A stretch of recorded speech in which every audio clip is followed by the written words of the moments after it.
வணக்கம். காந்த குரலோன், வெண்கல குரலோன், தெய்வ குரலோன் இப்படிலாம் ஒருத்தருடைய குரல் போற்றப்படுது அப்படின்னா அது டி.எம். சௌந்தரராஜன் அவர்களுடைய குரல் தான். அவர் எவ்வளவோ பாடல்கள், வித்தியாசமான பாடல்கள் பாடியிருக்காரு. இவரால் மட்டுமே இந்த பாட்டை பாட முடியும். இவரை தவிர வேற யாரும் இதை பாடியிருந்தா இந்த அளவுக்கு இந்த பாடல் பேசப்பட்டிருக்காது, வெற்றி பெற்றிருக்காது அப்படின்னு சொல்ற மாதிரி பல பாடல்கள் பாடியிருக்காரு, வித்தியாசமான பாடல்கள். அதுல ஒரு பாட்டு தான் இப்போ நம்ம பார்க்க போற பாட்டு. அருணகிரிநாதர் அப்படிங்கிற திரைப்படத்தில் 1964 டி.ஆர். ராமண்ணா அவர்களுடைய இயக்கத்தில் ஜி. ராமநாதன் அவர்களும் டி.ஆர். பாப்பா அவர்களும் சேர்ந்து இசையமைத்த இந்த அருணகிரிநாதர் திரைப்படத்தில் இடம்பெற்ற இந்த பாட்டை டி.எம்.எஸ். அவர்கள் பாடியிருக்கார். அதை பற்றி தான் நம்ம பேச போகிறோம். பொதுவாக ஒரு திரைப்படத்தில் ஒரு பாட்டை ஒரு பாடலாசிரியர் எழுதுவார், அதுக்கப்புறம் அந்த பாடகர் பாடுவாங்க, நம்மளும் அதுக்கு இருக்கக்கூடிய சிறப்புகள் வரலாறெல்லாம் பேசுவோம். ஆனால் இந்த பாட்டு எந்த பாடல் ஆசிரியரும் எழுதின பாட்டு கிடையாது. இது திருப்புகழ்ல அருணகிரிநாதர் எழுதின பாட்டு. இதை டி.எம்.எஸ். அவர்கள் பாடியிருக்காரு. இதுதான் ரொம்ப ரொம்ப சிறப்பு. ஒரு நாளைக்கு திடீர்னு டி.எம்.எஸ். அவர்கள்ட்ட டி.ஆர். பாப்பா அவர்கள் அவர் அழைச்சு ஒரு பாட்டு ஒன்று, அதுக்கு நான் மெட்டு போட்டேன். திருப்புகழ்ல அருணகிரிநாதர் எழுதின பாட்டு, சந்த பாட்டு. இதை நீங்க எப்போ முடியுமோ பாடி கொடுங்க. அது கொஞ்சம் சிரமமா இருக்கும் பாடுறதுக்கு, ஆனா உங்களால அதை நிச்சயமா பாட முடியும் அப்படின்னு டி.ஆர். பாப்பா அவர்கள் சொல்லிடுறாரு. என்ன பாட்டுங்கிறதையும் சொல்லிடுறாரு அவர்கிட்ட. முத்தை தரு பத்தி திருநகை அத்திக்கிரை சத்தி சரவண முத்திக்குரு வித்து குருவரன் என ஓதும் அப்படின்னு துவங்கக்கூடிய பாடல். இந்த பாட்டை படிச்சு பார்க்குறாரு டி.எம்.எஸ். அவர்களுக்கு. படிக்கிறதுக்கு ரொம்ப நல்லா இருக்கு. அந்த சந்தம் அவருக்கு ரொம்ப ரொம்ப பிடிச்சி போச்சு. ஒரு ஆவலும் ஏற்படுது இந்த பாட்டை பாடுறதுக்கு. ஆனா என்ன பிரச்சனைன்னா, அந்த பாடலுக்கான பொருள் அவருக்கு தெரியல, அர்த்தத்தை அவரால் புரிஞ்சுக்க முடியல. இப்போ இதுக்கான அர்த்தத்தை நம்ம எப்படி தெரிஞ்சுக்கிறது, யார்கிட்ட போய் நம்ம கேட்கறது அப்படின்னு சொல்லி யோசிக்கும் போது வாரியார் சுவாமிகளுடைய நினைவு வருது டி.எம்.எஸ். அவர்களுக்கு. நேராக போய் நம்ம வாரியார் சுவாமிகள்கிட்ட இதற்கான முழு பொருளையும் கேட்டுருவோம் அப்படின்னு சொல்லி விரதம் இருக்க ஆரம்பிக்கிறாரு. இந்த பாடலை பாடுற வரைக்கும் நம்ம விரதம் இருப்போம் அப்படின்னு சொல்லி விரதம் இருக்காரு. போய் வாரியார் சுவாமிகளை பார்த்து, சுவாமி இந்த பாட்டுக்கு பொருள் நீங்க சொல்ல முடியுமான்னு சொல்லி கேட்கும்போது, அதுக்கு என்ன திருப்புகழ் பாடுறீங்க, பொருள் சொல்லாமலா அப்படின்னு அவரை உட்கார வைத்து முழு பாடலுக்கான பொருளையும் வார்த்தைக்கு வார்த்தை வாரியார் சுவாமிகள் சொல்லி கொடுக்கிறார். அந்த பாடலை முழுமையா மனப்பாடம் பண்றாரு டி.எம்.எஸ். அவர்கள். முழு பொருளையும் புரிஞ்சுக்கிறாரு. சிரத்தையோடு விரதம் இருந்து இந்த பாடலை டி.எம்.எஸ். அவர்கள் பாடி முடிக்கிறாரு. இப்போ வரைக்கும் இந்த பாட்டை நம்ம கேட்டோம்னா அந்த உச்சரிப்பு, இந்த பாட்டெல்லாம் இவ்வளவு அழகான உச்சரிப்போட வேற யாராவது பாட முடியுமா அப்படின்னா டி.எம்.எஸ். அவர்களால் மட்டும்தான் பாட முடியும் தான் சொல்லணும். அந்த பாட்டுக்கான ஒவ்வொரு சொல்லுக்குமான அர்த்தத்தை நம்ம தெரிஞ்சுக்கிட்டோம் அப்படின்னா இன்னும் ரொம்ப அற்புதமா அந்த பாட்டை நம்ம இன்னும் உள்வாங்கி நம்ம கேட்டு ரசிக்க முடியும். அந்த வகையில அருணகிரிநாதர் எப்படி எழுதியிருப்பார் அந்த பாட்டை, அப்படின்னு சொல்லி இந்த வரிகள் நம்ம பார்த்தோம் அப்படின்னா, முத்தை தரு பத்தி திருநகை அப்படின்னா, முத்தை போல் சிரிக்கிற போது இளநகை உண்டாக்கக்கூடியவர் தான் முருகன். முருகனுடைய சிரிப்பு எப்பவுமே முத்து முத்தா இருக்கும், நம்ம எல்லாருக்குமே தெரியும். அதுதான் முருகனுடைய அந்த இளநகை சிரிப்புக்காக முத்தை தரு பத்தி திருநகை அப்படின்னு சொல்லி ஒரு வார்த்தையை போட்டிருப்பாரு. இந்த பாட்டை பாடும்போதுமே படத்துல டி.எம்.எஸ். அவர்கள் தான் நடிச்சிருப்பாரு, எல்லாருமே தெரியும். அருணகிரிநாதரா அவர் முதல்ல என்ன வார்த்தையை போட்டு பாடுறதுன்னு தெரியாது. உடனே முருகனே நானே எடுத்து கொடுக்குறேன் அப்படின்னு சொல்லி முத்து அப்படின்னு சொல்லுவார். சொன்ன உடனே 2 வரி சொல்லுவார் முதல்ல டி.எம்.எஸ். அவர்கள் படத்துல. அதுக்கு காரணம் ரெக்கார்டிங் ஸ்டுடியோலையுமே இந்த பாட்டை பாடுறதுக்கு முன்னாடி பாத்தீங்கன்னா 2 நிமிஷம் கண்களை மூடி முத்தை தரு பத்தி திருநகை அத்திக்கிரை சத்தி சரவண முத்திக்குரு வித்து குருபரன் என ஓதும் அப்படின்னு சொல்லிட்டு முருகா முருகான்னு சொல்லி முருகனை வேண்டியிருக்காரு டி.எம்.எஸ். அவர்கள். ஏன்னா ரொம்ப கஷ்டமான பாட்டு, சிரமமான பாட்டு, இது நல்லபடியா நான் பாடி முடிக்கணும் அப்படின்னு சொல்லி வேண்டிட்டு தான் இந்த பாட்டையே பாட ஆரம்பிச்சாரான் டி.எம்.எஸ். அவர்கள். அதனால முதல் வரிக்கு இதுதான் அர்த்தம், முருகப்பெருமானுடைய அந்த இளநகையை பற்றி பேசியிருக்கக்கூடிய வரி. அதுக்கடுத்து அடுத்த வரியில எப்படி போட்டிருப்பார் அப்படின்னா, அத்திக்கிரை சத்தி சரவண. அத்திக்கு இறை அப்படின்னா தெய்வானையினுடைய தலைவராக திகழக்கூடியவரே அப்படிங்கிறதான் அத்திக்கு இறை அப்படின்னு சொல்லியிருப்பாங்க. சத்தி சரவண அப்படின்னா ஞான சக்தியாகிய வேலாயுதத்தை கொண்டவரே, அது சக்தி. சரவண அப்படின்னா நம்ம எல்லாருக்குமே தெரியும், முருகப்பெருமான் எழுந்தருடைய இடம் என்ன, சரவண பொய்கை. சரவண பொய்கையிலே எழுந்தருளி இருக்கக்கூடியவர், அதுதான் அத்திக்கு இறை சத்தி சரவண.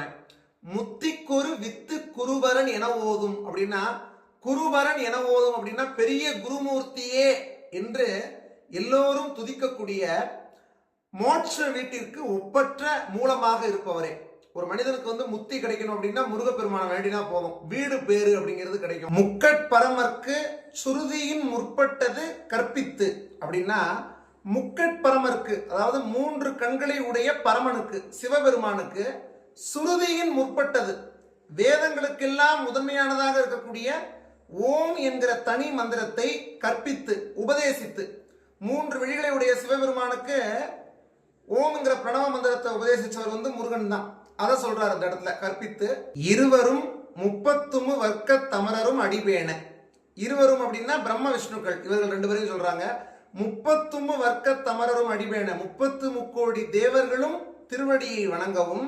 10 தலை தத்த கணிதோடு ஒற்றை கிரி மத்தை பொறுதொரு அப்படின்னா 10 தலை தத்த கணிதோடு ராவணனுடைய 10 தலைகளும் சிதறி விழுகிற அளவுக்கு ராமாவதாரம் எடுத்து கணை தொடுத்து ஒற்றை கிரி மத்தை பொறுதொரு. ஒற்றை கிரி அப்படின்னா ஒப்பற்ற மலையாக இருக்கக்கூடிய மந்திரமலை, அந்த ஒற்றை கிரி மத்தை பொறுதொரு, அந்த மந்திரமலையை மத்தாக்கி திருப்பார்கடலை கடைந்து பட்டப்பகல் வட்ட திகிரியில் இரவாக பகல் பொழுத வட்ட வடிவமாக இருக்கக்கூடிய சக்கராயுதத்தை எடுத்து இரவு பொழுதாக மாற்றி பத்தர்க்கு ரதத்தை கடவிய பச்சை புயல் மெச்ச தகுபொருள் அப்படின்னா, பத்தன்னா அர்ஜுனன், அர்ஜுனனுக்கு தேர்ப்பாகனாக மாறி அந்த தேரை ஓட்டிய பத்தர்க்கு ரதத்தை கடவிய பச்சை புயல் மெச்ச தகுபொருள். பச்சை புயல்னா பசுமையான நீலமேக வண்ணனாக இருக்கக்கூடிய திருமால், அந்த திருமாலே மெச்சுவதற்கு தகுந்த ஒரு பரம்பொருளாக இருக்கக்கூடிய முருகப்பெருமானே